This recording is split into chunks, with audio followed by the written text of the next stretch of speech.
A esta hora de la mañana recibimos en TPA Noticias a Gregorio Morán, es periodista, escritor y autor de este libro que tenemos aquí, Felipe González, el jugador de billar. Gregorio, buenos días. Buenos días. Lo primero, mire, si me quita la curiosidad, el jugador de billar, ¿por qué el jugador de billar?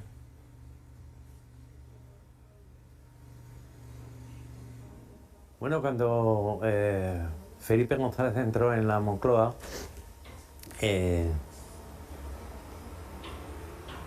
se llevó, o compró una mesa de billar. Había una tradición, ya venía de Adolfo Suárez, de que cada presidente se llevaba algo, ¿no? Se llevaba algo de su propia cosecha, ¿no? Se lo llevaba a ponérselo allí, ¿no? Adolfo Suárez llevó un famoso mapamundi, luego Carlos Sotelo se llevó un piano de cola, y Felipe González se llevó una mesa de billar. Él era jugador de billar, modesto jugador de billar, pero se hizo un jugador de billar durante, pues bueno, los 14, 16 años que estuvo como presidente, ¿no? ¿Por qué una biografía del expresidente? ¿Por qué ahora? Quiero decir, ¿qué podemos conocer que no sepamos ya? Felipe González es un personaje muy público.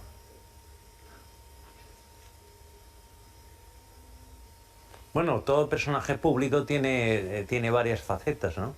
Y se puede decir que en este momento Pedro Sánchez, siendo un personaje público, se conocen muchos aspectos de Pedro Sánchez, o antes de Zapatero, o antes de Adolfo Suárez, que ya está evidentemente fallecido.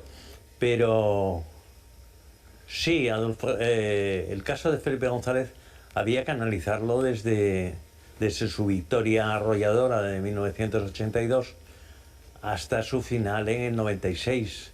Y yo creo que ahí hay mucho texto, pero yo creo que hay poco análisis de lo que fueron esos 16 años de gobierno socialista y concretamente de esa personalidad de Felipe González como gobernante, ¿no? Bueno, usted mismo lo dice, ¿no? 16 años de gobierno no los ha repetido nadie, será también por algo. ¿La huella de González perdura hoy en algo?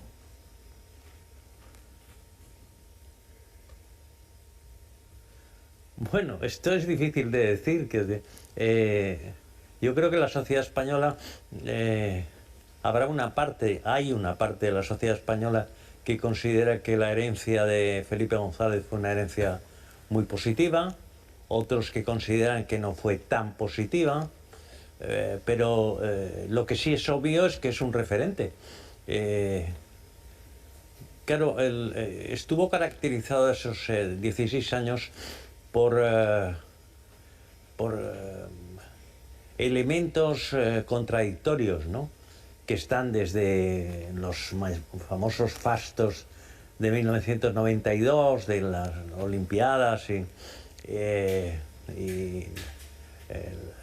la exposición de Sevilla, pero también hay elementos menos vistosos, como son la corrupción, sobre todo la corrupción, y luego pues algunas políticas de Estado que fueron realmente criminales, ¿no? Me estoy refiriendo obviamente al GAL, pero sí la corrupción que tiene un papel importante en el texto, en este libro, que no es que yo incida especialmente en la corrupción, es que el propio Felipe González, cuando se despide de los suyos en 1996, él dice: nos ha derrotado la corrupción.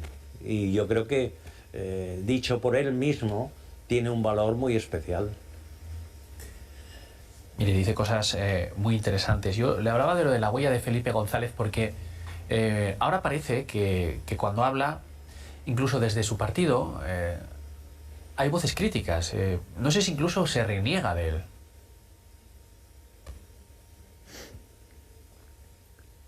Hombre, se reniega de él, hombre, evidentemente que se reniega. Él, cuando se retira,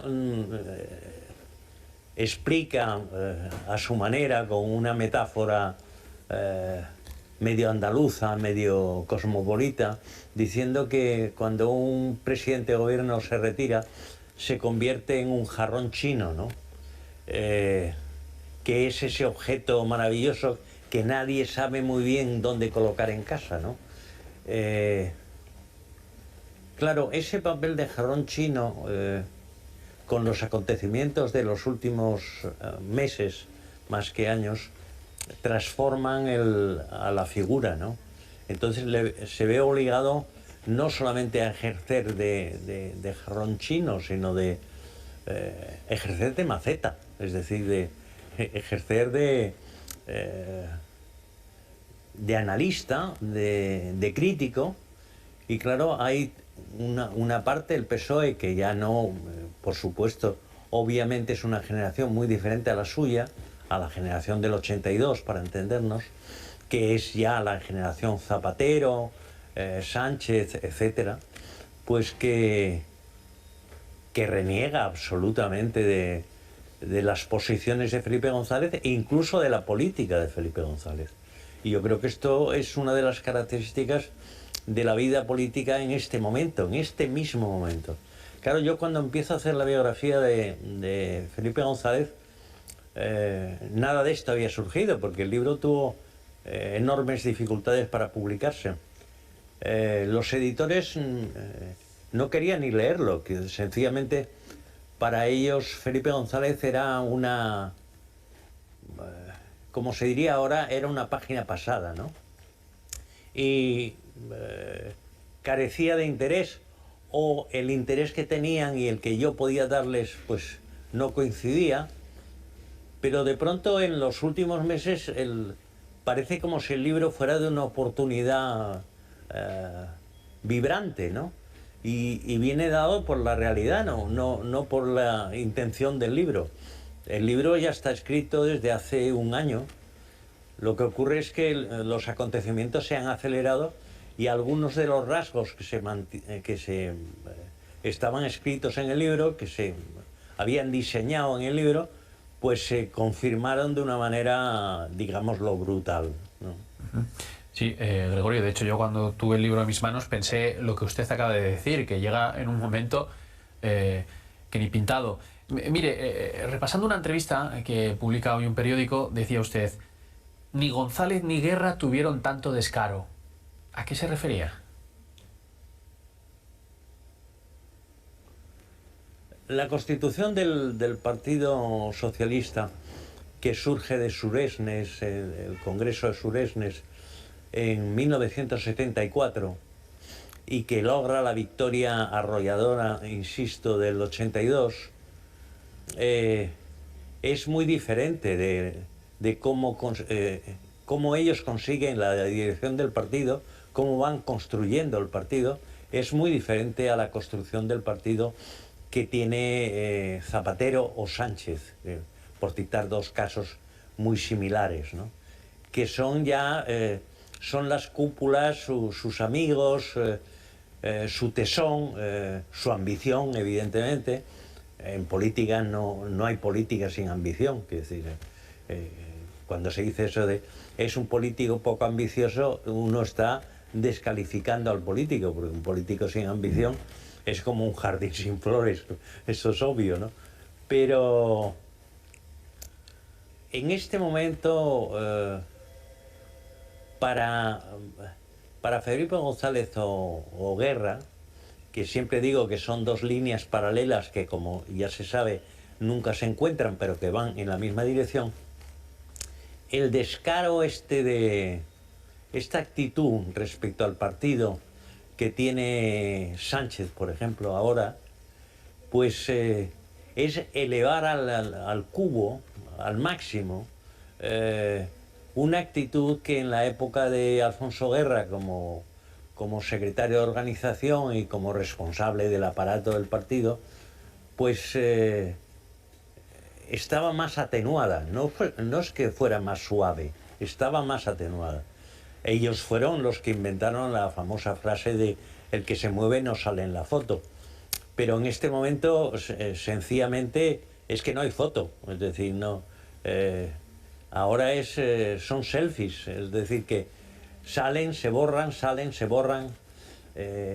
La instrumentalización de la organización en este momento es muy superior a la de la etapa de Felipe González y Guerra. No hay que olvidar que a Felipe González y a Guerra, Nicolás Redondo padre les montó, como decía Felipe González, una huelga general. Y eso tuvo consecuencias, evidentemente, en el seno del partido, pero no significó, a nadie se le ocurrió en ningún momento que había que expulsar a Nicolás Redondo. En este momento este sería un problema menor. ¿Cómo expulsarle? Está fuera de toda duda que sería borrado de la lista, ¿no? La verdad es que es un libro en el que, bueno, usted mismo lo dice, ¿no? Repasa pues las relaciones internacionales, la corrupción, la patronal, el control de los medios, la implicación del CSIC, la huelga general, la tercera legislatura, ETA, el GAL. ¿Se deja algo?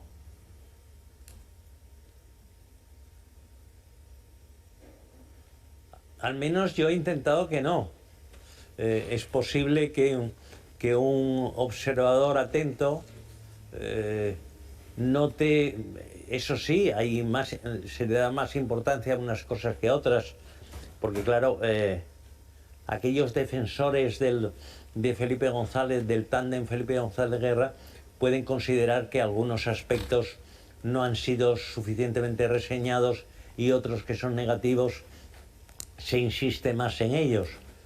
Pero yo he intentado, yo creo que en el libro, con bastante objetividad en este campo, que estuviera todo y que estuviera además de una manera contada de la mejor manera, porque claro, la política contada para no políticos es bastante aburrida, bastante sosa. De ahí que existan los mítines y estas cosas que se tratan para animar a la militancia, pero en la realidad la política es bastante aburrida. Y yo creo que el libro, si algo no es aburrido. Mire, la última, que por aquí iba yo cuando le hablaba de que tocaba muchos temas. Ha sido una labor impresionante de documentación. ¿Dónde ha buscado, dónde ha rebuscado y cuánto tiempo le ha llevado?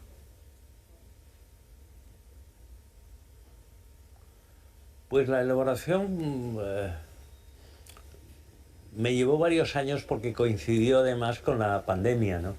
Entonces, claro, hubo un elemento que poco tiene que ver con Felipe González y con Guerra y con el Partido Socialista, que es la pandemia. La pandemia dificultó pues las entrevistas, dificultó el trabajo de documentación. Entonces, prácticamente yo dediqué 3 años al libro, ¿no? Se hubiera podido hacer en menos tiempo, con un estado de salud mejor, y ojo, no olvide que yo vivo en Barcelona y por lo tanto los efectos del procés de 2017 también me afectaron a mí como periodista y como escritor, y todo esto se complicó, es decir que la circunstancia desempeñó un papel muy importante en el libro y las editoriales reaccionaron. En principio, yo diría que incluso la editorial que lo contrató reaccionó de una manera, decir poco elegante es poco, es decir, con un comportamiento que tenía más que ver con comportamientos de estilo mafioso que con comportamientos que correspondían a una empresa. Ellos consideraron siempre que en el mundo editorial existe de todo, como en todas partes, ¿no? Entonces ellos consideraban que un libro que no se pudiera instrumentalizar rápidamente, pues caducaba de alguna manera y entonces se perdían beneficios, ¿no? Claro, cuando el libro está terminado, Felipe González sigue siendo un jarrón chino. y por lo tanto lo que menos estaba la gente en aquel momento es preocupada por los jarrones chinos. Ahora resulta que como el jarrón chino ha dejado de ser jarrón chino y se mueve, pues el libro ha cobrado un valor especial. Pero bueno, ya estaba hecho. Por lo tanto, era un problema de oportunidad y de visionado y de tener una perspectiva que iba más allá de lo inmediato. Y finalmente aquí está, el libro Felipe González, el jugador de billar, Gregorio Morán. Muchas gracias por atendernos y enhorabuena por su trabajo.